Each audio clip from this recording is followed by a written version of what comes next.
আসসালামু আলাইকুম রহমতুল্লাহ বরকাতুহু। তে বন্ধুগণ, আশা করি আল্লাহ পাকের রহমতে সকলেই সহি সালামত আছেন।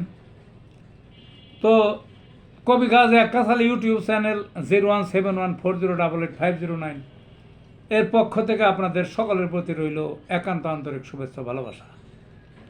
তে বন্ধুগণ, এখন আপনাদের সামনে যে বয়ানটা রাখবার চেষ্টা করব, বয়ানটার নাম হলো চিকিৎসার বিকল্প হতে পারে না। কি? চিকিৎসার বিকল্প হতে পারে না। অর্থাৎ প্রত্যেকটা মানুষের তো দুনিয়া একটা রেসের মধ্যে আছে, একটা প্রতিযোগিতার মধ্যে আছে, প্রত্যেকেই উন্নতির চিন্তা আছে। যারা রাষ্ট্রনায়ক, রাষ্ট্রটা যাতে আরো অনেক উন্নতি করা যায় সেই চিন্তা করে।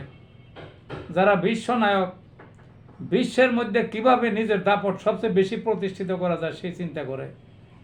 এবং বিশ্বনায়কেরা বিশ্ব ছাইরা কীভাবে অন্যান্য গ্রহ উপগ্রহ দখল করবে, সেখানকার আধিপত্য নেবে, সেখানকার বিজয় করবে, এই সমস্ত চিন্তা।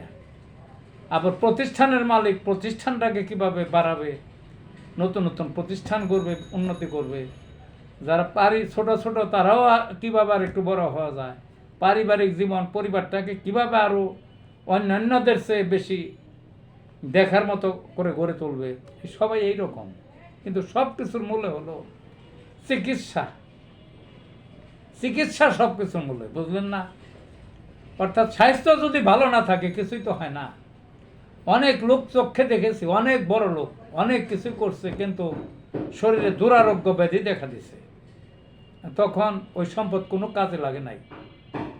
দেখা গেছে ওই শুয়ে থাকে, দেখভাল করতে পারে না, তখন কর্মচারীরা, তার কর্মকর্তারা যা ইচ্ছা তাই প্রতিষ্ঠানগুলো নষ্ট করে দেয়, মেরে দেয়, সব ধ্বংস করে দেয়, আখের গুছায়। কাজেই চিকিৎসার বিকল্প নাই। অর্থাৎ স্বাস্থ্যটা ভালো রাখতেই হবে। স্বাস্থ্য ভালো রাখতেই হলে তো চিকিৎসার কোনো বিকল্প নাই।